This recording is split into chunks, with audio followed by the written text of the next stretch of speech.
et d'ajouter, l'idée c'est de blanchir la toile, la rendre claire, faire fonctionner le tableau, de gommer tout ce qui existe, enfin d'essayer. Suit donc le texte de Deleuze. Nous y venons. Mais je n'ai pour ma part jamais ressenti la peur de la toile blanche, ni l'embarras de la toile noire.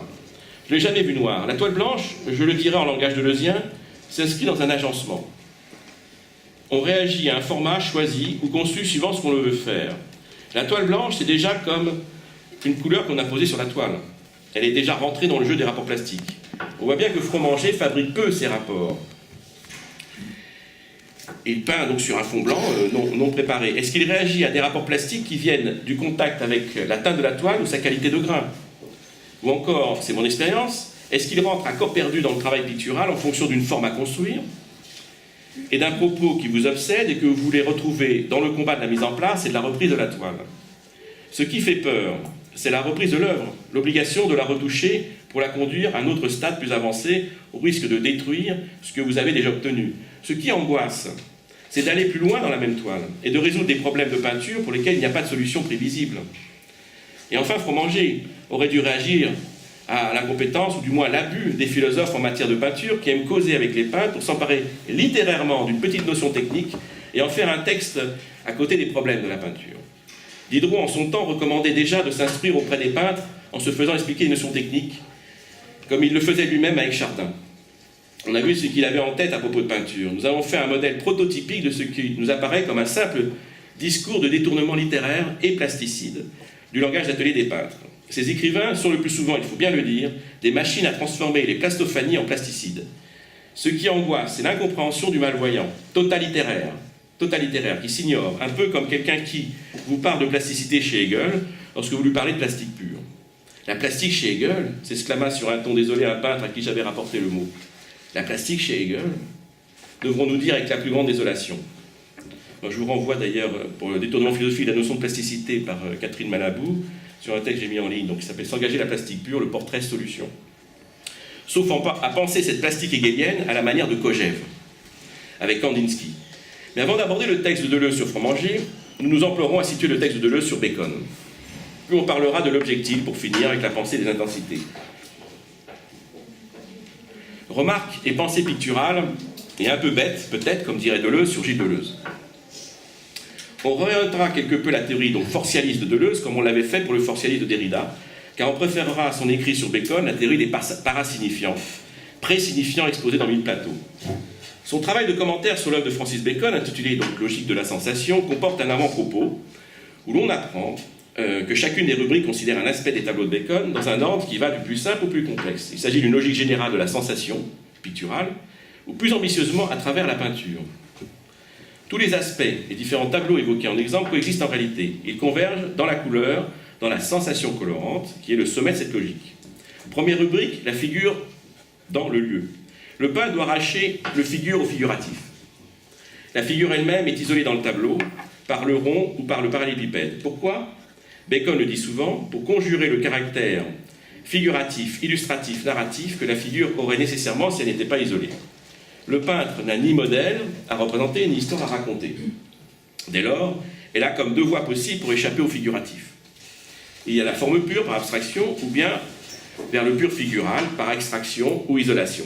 Si le peintre tient à la figure, s'il prend la seconde voie, ce sera donc pour opposer le figural ou figuratif. Au figuratif. Isoler la figure sera la condition première. Donc, sur le rapport de la peinture ancienne avec la figuration, deuxième rubrique, la peinture doit arracher, encore une fois, la figure au figuratif, leitmotiv. S'opposer à la culture photographique facile et au cliché en général pour libérer la figure de la figuration, opposer la sensation au sens sémantique, bien.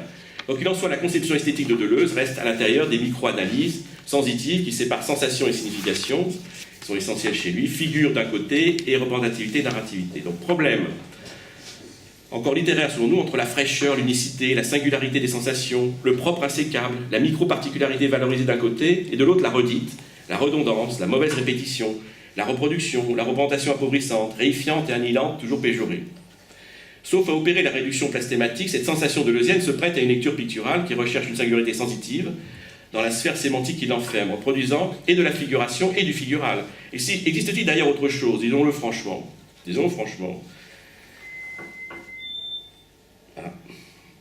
qu'une figuration du figural même, un figural figure figuratif, une figuration figurale. Suivons le parcours de l'œil du philosophe. 3 topoïdes de la sensation sémantique balisent le regard picturalisant en hypostasiant son objet matériel comme formel. Revenons aux 3 éléments picturaux de Bacon. Les grands aplats comme structure matérielle spatialisante. La figure, les figures et leur fond. D'un côté, donc le lien, c'est-à-dire le rond de la piste et des couleurs, qui est la limite commune de la figure et de l'aplat. Au lieu de continuer plus avant, tentons une rapide définition du propos plastique de Bacon, selon nous, afin d'éclairer autrement l'exposé de Gilles Deleuze. Le propos de Bacon nous semble être, bien sûr et très banalement, la destruction de la figure humaine en proie à une véritable dissection, une distorsion accomplie de manière dite organique, c'est-à-dire non pas tant en faisant référence à l'insignification de la chair, à la carnation des corps réels, mais aux courbes et aux volumes qui s'accordent par des rapports de type nodal, forme courbée, forme courbe nouée, fonction formelle remplie dans l'espace-plan. L'ondulation est discontinue et saccadée, car ce sont des formes en 8, des lacets, que trace le mouvement de la distorsion, ou des cales passages. Les cales du fond traités en aplat sont telles qu'ainsi entendues et d'une manière non réductrice par Bacon, c'est presque du Picasso organique ou naturalisé, par les rondeurs, les courbes qui se substituent aux angles et segments du cubisme. L'accession du mot organique est à entendre selon les 3 divisions non métaphoriques mais structurelles issues de la grande logique de Hegel. Deuxième partie, la logique subjective. La division mécanique, cubiste, primitif italien et flamand. Organique, Bacon, Rubens, Michel-Ange. Chimique, Titien, Velasquez, Degas. Nous avons cité le peintre moderne dont il est question ici, dans le groupe des maîtres baroques, en gardant à l'esprit tout ce qui le distingue de ceux-ci, à savoir l'aplat, qui fait la spécificité de son style, et la matière gestuelle accidentée, qui l'apparente aussi à la famille des peintres atmosphériques, dont les rapports plastiques sont qualifiés ici de chimiques. Donc résumons-nous, selon la fonction formelle, les rapports plastiques chez Bacon sont de type organique, bien que la fonction matérielle reste cependant marquée par le rapport chimique, le tout étant dominé par la problématique de l'espace-plan. Figure pénétrée par des fragments d'espace-plan qui font automatiquement bloc, comme autant de corps étrangers insérés dans la figure. C'est aussi une lutte avec les découpes, normalement privilégiées par l'aplat. La peinture de Soutine, qui est simplement évoquée par Deleuze à propos des natures mortes de Bacon, présente une certaine analogie avec la peinture de ce dernier. Analogie qui, cependant, rencontre une limite assez évidente. Soutine peint dans un espace à 3 dimensions, où les étirements de ces figures laissent pénétrer l'air et le fond. À la différence de Bacon, chez qui le fond fait effraction dans la figure de manière violente, en découpant ce que nous avons appelé des cales passages, ou des coupes tampons, toujours traitées en aplat, et faisant apparaître l'hétérogénéité de la forme et du fond.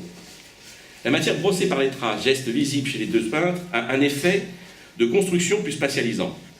Bacon est-il un Picasso soutinisé? Sans doute, cependant.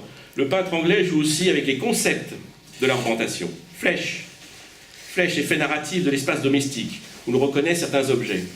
Porte-clés, lavabo, siège. Et citations de certaines figures symbolisant l'histoire de la peinture. L'innocent 10 de Velasquez, le peintre Van Gogh, et sans véritablement reprendre les motifs de composition de ces tableaux. Donc c'est des citations iconiques. Ni leur registre formel, mais Picasso, dans ses variations sur les Ménines et le déjeuner sur l'herbe, fait de même. Il ne reprend pas le registre de ces peintres. La voie de la figure, pour échapper à la figuration, Cézanne y donne un nom simple. Donc là, je reprends l'analyse de Deleuze. La sensation. Donc dans peinture et sensation. La sensation, c'est le contraire du facile et du tout fait, du cliché. Ainsi, la sensation revêt 2 caractères. Celui de l'authenticité, de la sincérité, et celui ayant trait aux facultés sensorielles. La sensation garantit l'authenticité créatrice du peintre et aussi l'hyper-réalité et spontanéité de sa peinture. Je deviens la sensation et quelque chose arrive par la sensation. L'un par l'autre, l'un dans l'autre. Moi, spectateur, je n'éprouve la sensation qu'en entrant dans les tableaux, nous dit Deleuze, en accédant à l'unité du sentant et du senti. Peindre la sensation, agir directement sur le système nerveux. Voilà bien ce qui représente le credo du philosophe élémentariste en art. Que veut dire Bacon partout dans ses entretiens, chaque fois qu'il parle des ordres de sensations, des niveaux sensitifs, des domaines sensibles ou des séquences mouvantes? Non une sensation spécifiée comme un terme à l'intérieur d'une séquence ou série suivant l'ordre, le niveau ou le domaine. C'est chaque tableau, chaque figure qui est une séquence mouvante ou une série, et pas seulement un terme dans une série. C'est chaque sensation qui est à divers niveaux, de différents ordres, mais différents ordres dans une seule et même sensation. Donc je cite toujours Deleuze. Il appartient à la sensation d'envelopper une différence de niveau constitutive en pluralité de domaines constituants. Toute sensation et toute figure est déjà de la sensation accumulée, coagulée, comme dans une figure de calcaire. D'où le caractère irréductablement synthétique de la sensation.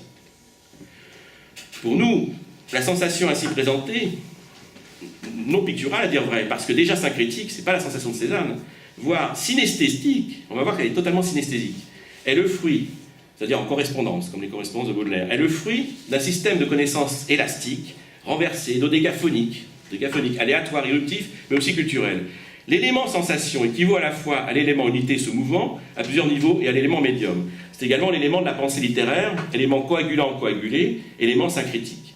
La sensation comme structure littéraire syncrétique, ou système de connaissances parcouru par de multiples points de fuite, déformés par les séquences mouvantes qu'il produit. Comment, néanmoins, expliquer le caractère de la sensation que note Deleuze? La réponse est donnée dans la 6e rubrique après avoir passé en revue plusieurs hypothèses. La première, l'objet représenté comme unité matérielle synthétique d'une sensation. C'est théoriquement impossible, puisque la figure s'oppose à la figuration. Figuration dont l'objet serait toujours responsable. Deuxième hypothèse, en confondant les niveaux de sensation, c'est-à-dire les valences de la sensation avec une ambivalence du sentiment. Or, il n'y a pas de sentiment chez Bacon, rien que des affects. La troisième, l'hypothèse motrice, est plus intéressante. Les niveaux de sensation seront comme des arrêts ou instantanés, des instantanés mouvants. Quatrième hypothèse, plus phénoménologique, les niveaux de sensation seraient vraiment des domaines sensibles, renvoyant aux différents organes des sens. Mais justement, chaque niveau, chaque domaine aurait une manière de renvoyer aux autres, indépendamment de l'objet commun représenté. Après avoir rejeté les premières hypothèses, c'est l'hypothèse phénoménologique du corps vécu qui a été retenue. Allant plus loin, Deleuze, au cours de la 7e rubrique, Hystérie, affirme que la sensation est vibration, et la figure, c'est particulièrement le corps sans organes. Nous qui avons recouru au concept d'organisme pour désigner la plastique propre à Bacon, nous nous trouvons maintenant confrontés à l'argumentation qu'en fait Deleuze, qu'il a défini plastique de la figure sans organes, une onde d'amplitude sans variable parcourt le corps sans organes. Donc emprunté à Artaud. L'élémentarisme de la sensation signe, comme série esthétique dodécaphonique, ou sérielle, ou aléatoire, se précise dans ce passage. Mais ce corps sans organes en rencontre, si l'on observe la série complète, sans organes, à organes indéterminés polyvalents, à organes temporaires et transitaires. Ce qui est bouche à tel niveau devient anus à tel autre niveau, ou au même niveau sous l'action d'autres forces. Or, cette série complète, c'est la réalité hystérique du corps. On proclame enfin l'essence hystérique de la peinture, identité d'un déjà là, et d'un toujours en retard dans la présence expressive. Partout, une présence agit directement sur le système nerveux et rend impossible la mise en place ou à distance d'une représentation. Hystérasis, littéralement, le phénomène de retard. Pour nous, bien sûr, c'est plutôt la littérature et la philosophie elle-même qui sont en position hystérique par rapport à la peinture, ou encore la logique du sens-sensation est toujours en retard sur l'événement plastématique qu'elle déterminera après coup. Corps mouvant, corporéité errante et structurante à la fois, le mélange obligé, présupposé que nous imputons au littéraire et que reproduit l'anti-art, tout cela est réaffirmé ici. La question de la séparation des arts, voilà, synesthésie totale, correspondance, donc aucune spécificité picturale, citation donc de Deleuze, la question de la séparation des arts, de leur autonomie respective, de leur hiérarchie éventuelle, perd toute leur importance.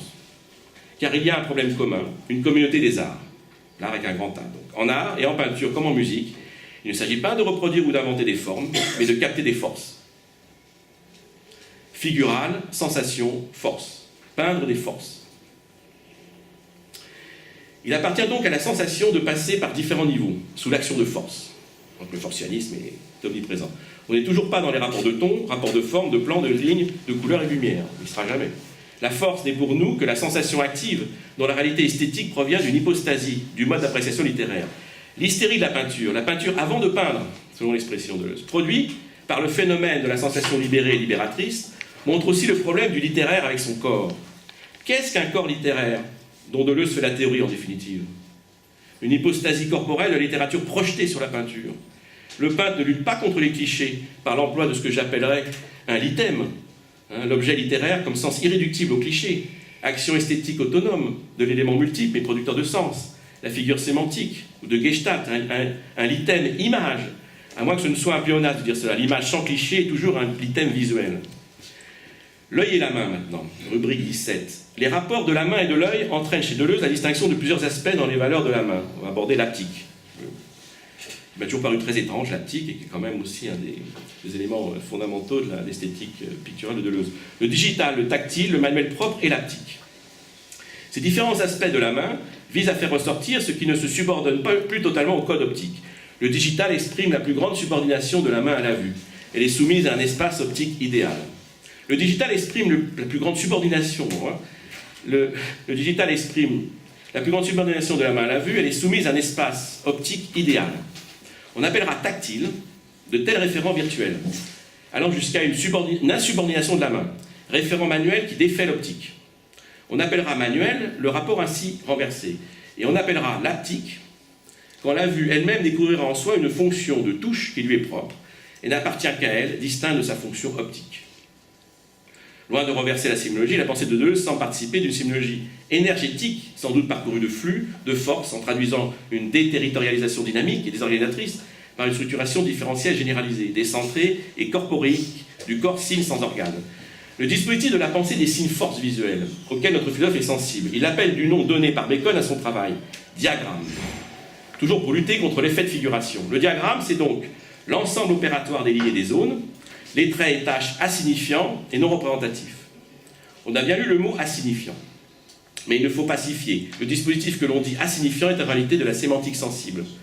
L'ambiguïté sémantique est remplacée par une topique sismographique des éléments picturaux. Un violent chaos par rapport aux données figuratives. Il ouvre les données sensibles, dit Bacon. Le diagramme n'a pas le domaine des rapports plastiques, n'est pas le domaine des rapports plastiques assignifiants ou parasignifiants que nous défendons. Il est un dispositif sémantique visuel de pulsions signes et de signes forces sensibles. La lecture hystérique appliquée à la peinture pour analyser cet art nous amène à penser qu'il vaudrait peut-être mieux de parler d'hystérie-analyse ici, faisant ressortir du corps, auquel nous serions en prise directe, par le diagramme via la fonction haptique. Telle est la sainte famille de Michel-Ange. Alors, les formes peuvent être figuratives, et les personnes et les personnages encore avoir des rapports narratifs. Tous ces liens disparaissent au profit d'un matter of fact, d'une ligature proprement picturale ou sculpturale, qui ne raconte plus aucune histoire et ne représente plus rien que son propre mouvement, et fait coaguler les éléments d'apparence arbitraire dans un seul jet continu. Deleuze sous-estime l'intérêt constructif et plastique de la figuration de Michel-Ange. Les lignes rythmiques chez Michel-Ange tiennent compte de la puissance des masses et des volumes, de la poussée sous les facettes, qui modèlent les visages et les anatomies, donc indépendamment de cette ligature, à mon sens. L'analogie maintenant, rubrique 13. Deleuze aime associer et abolir les différences conceptuelles en trouvant des concepts qui dégagent des forces, déploie des effets d'hypotypose physique en évolution. Exemple, ici la charpente et la sensation jugées chacune insuffisantes pour rendre compte de leur enlacement.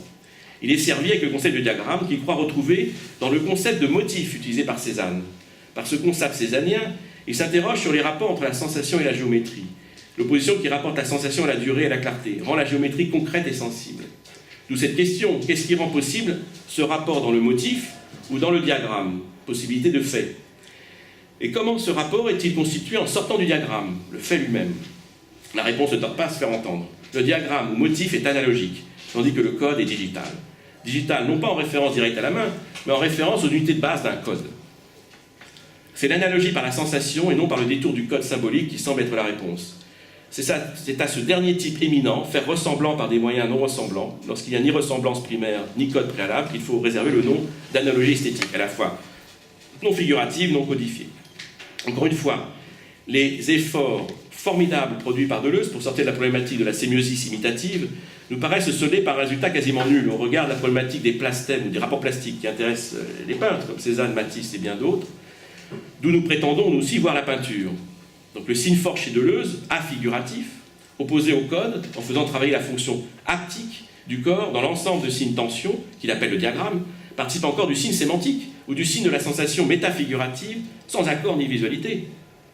La définition du terme haptique, donc inspirée de Alois Riegel, l'haptique du verbe grec apto, toucher, ne désigne pas une relation extrinsèque de l'œil au toucher, mais une possibilité de regard, un type de vision distinct de l'optique. L'art égyptien est tâté du regard, donc, conçu pour être vu de près, et comme dit Mallinet, dans la zone spatiale des proches, le regard procédant, comme la touche, éprouve au même lieu la présence de la forme et du fond. En fait, il s'agit d'une conception de la place culturelle ou bas-relief, désignée ici par le concept d'haptique, qui nous semble faire problème et être par trop, cette fois-ci phénoménologique.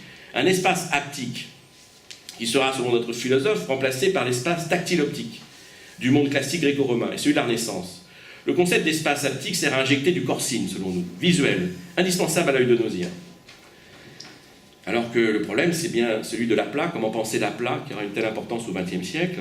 Mais je ne crois pas que l'aplat, bon, j'ai une expérience aussi d'un peu de sculpteur, en ce qui concerne le bas-relief, il n'y a pas de, comment dirais-je, de proximité tactile lorsqu'on fait un bas-relief. Il n'y a pas ce genre de choses du tout. J'ai toujours été tout à fait étonné par cette forme de passage à une autre dimension dans l'œil même que serait l'haptique.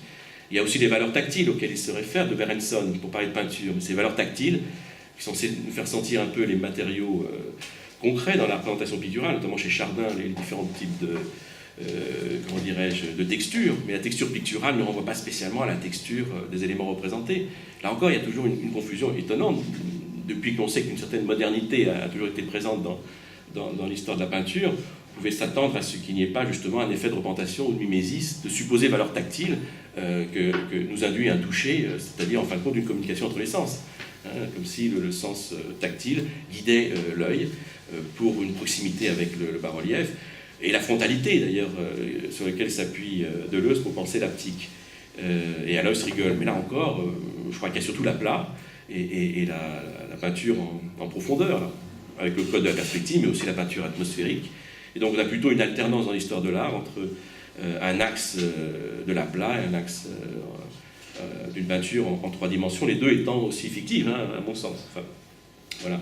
Alors revenons à la révélation plastique, à l'information communiquée à Deleuze par son ami peintre. Qu'en est-il maintenant de ses propos d'atelier? Que sont par la suite devenues les conversations du philosophe avec les peintres? Et pas seulement Fromager, mais aussi un certain Stéphane Zerkinski, ou Kay, je sais pas. EY. Ce sont 3 textes qui compléteront principalement notre commentaire d'esthétique deleuzienne. La plastophanie du chaud et du froid. Alors, qu'est-ce qu'elle est devenue dans le texte de catalogue? Alors, voilà ce qu'elle est devenue. Deleuze définit d'emblée le propos s'il en est de son peintre, à savoir la présence de couleurs vives dans une scène de rue quotidienne où la marchandise est omniprésente. Il décrit tout au moins une série particulière qui montre le peintre et son marchand, le peintre lui-même dans le tableau, se promenant dans les magasins et visant comme tel à dénoncer la valeur d'échange. Donc le propos plastique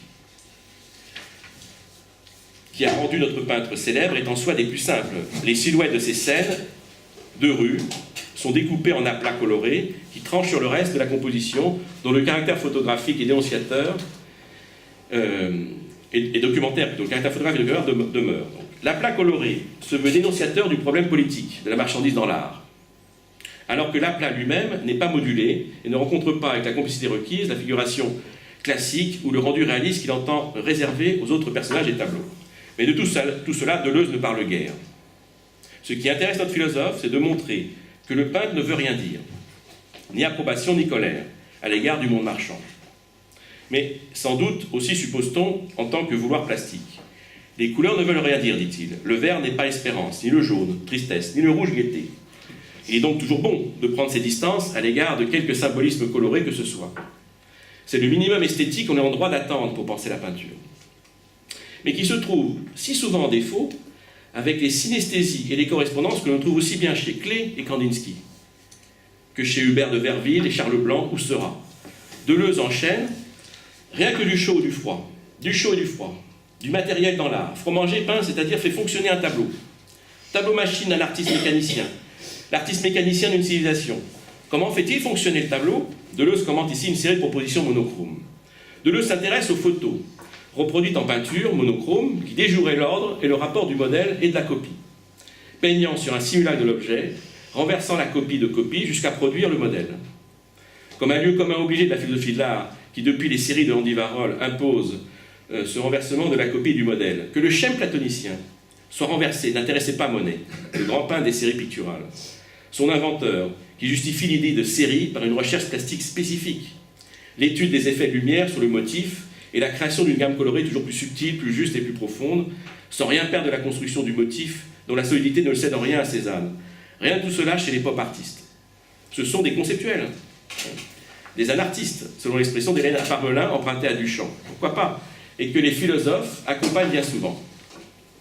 Nous avons vu que Deleuze avait découvert l'accord des chauds et des froids, il en fait toute une philosophie. D'abord en disant que le froid ou le chaud d'une couleur définit seulement un potentiel. Il ne sera effectué que dans l'ensemble des rapports avec une autre couleur. Ce qui vaut en effet pour toute fonction plastique. Une règle plastique est un potentiel. L'accord des tons froids et chauds ne s'apprécie que dans le tableau avec toute sa complexité. Mais que ce jeu coloré, en soi purement plastique, devienne un jeu conceptuel dans une œuvre qui met en scène l'effet conceptuel des couleurs sur la représentation, citation, un petit bonhomme à l'arrière est constitué vert et froid. pour chauffer encore, par opposition, le violet potentiel chaud. Ce n'est pas suffisant pour que la vie passe. La citation de Deleuze. Un homme jaune et chaud, à l'avant, va induire ou réinduire le violet, le faire passer à l'acte, par l'intermédiaire du vert, et par-dessus le vert. Donc on n'est pas loin de mon histoire de jeune fille, là, quand la peinture est représentée par une sorte d'allégorie, qui est toujours un personnage, mais un personnage littéraire, il n'y a pas de personnage picturaux, à mon sens. Deleuze nous fait un récit, une narratologie des rapports colorés, qui sont eux-mêmes dans l'œuvre l'objet d'un jeu théâtral. Pour que le tableau fonctionne avec ses fonctions colorées, nous savons qu'il n'est nul besoin d'une histoire, ni même du peintre noir au premier plan qui observe la marchandise. Le tableau et la série des tableaux ne veulent rien dire, mais ils fonctionnent. Il faut au moins vouloir dire un propos pour montrer qu'ils fonctionnent. Il faut faire fonctionner un propos plastique, comme les couleurs de Nicolas de Staël fonctionnent dans tous les registres de la couleur avec son apport propre. La couleur stridente, les couleurs sales s'accordant avec les couleurs pures, les dissonances accordées. Mais tout le monde n'est pas un créateur en couleur. Il n'y a eu au XXe siècle sans doute que 2 ou 3 coloristes créateurs, Matisse et de Staël.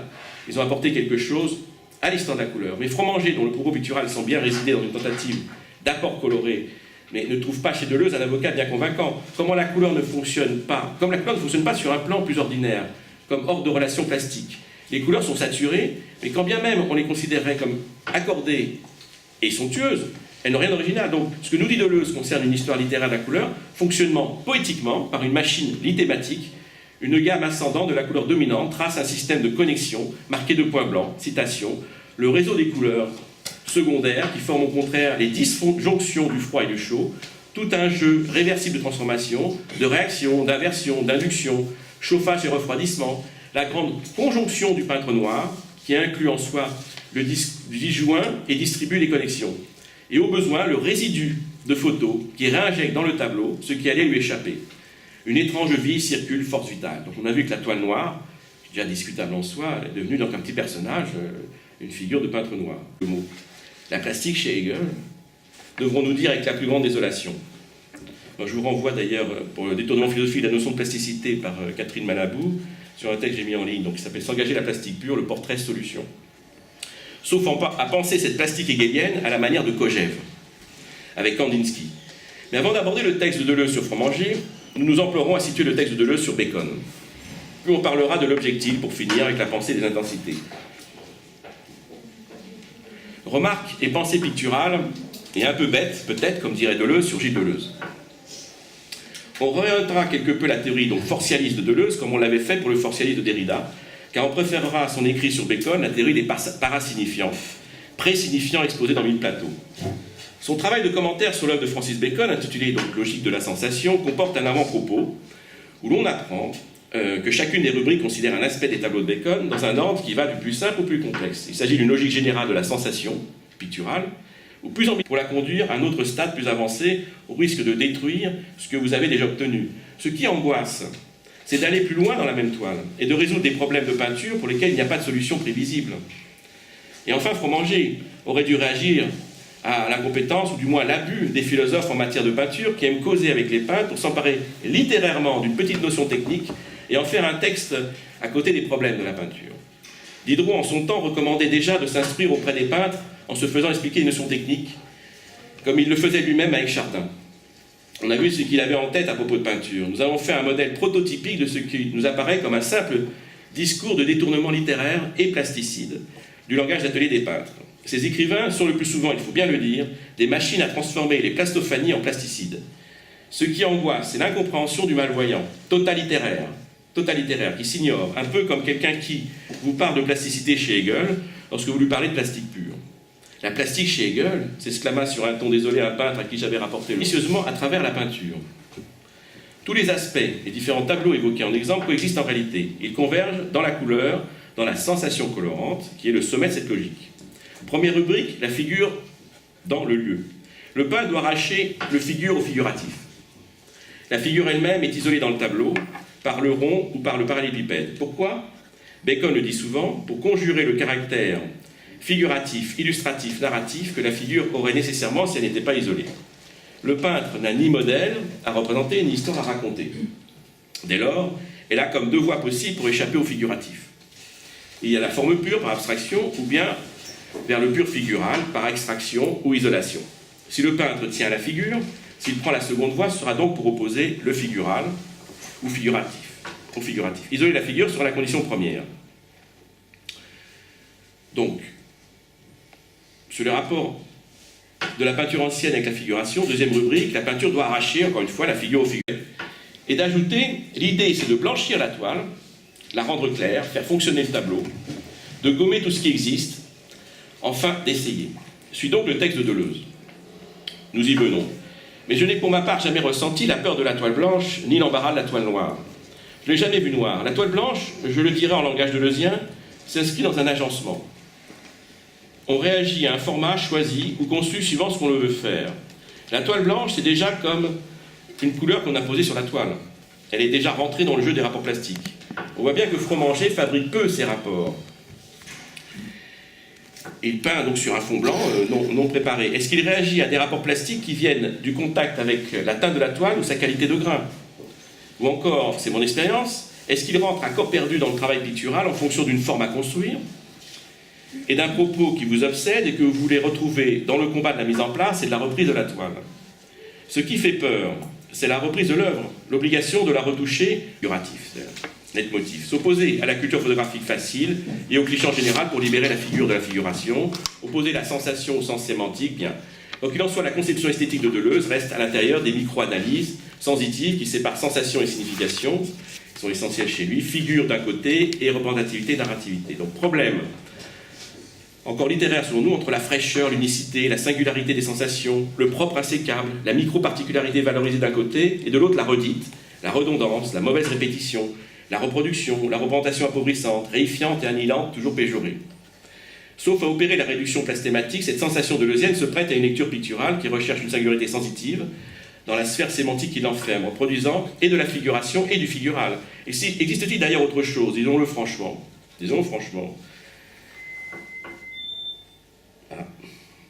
qu'une figuration du figural même, un figural figure figuratif, une figuration figurale.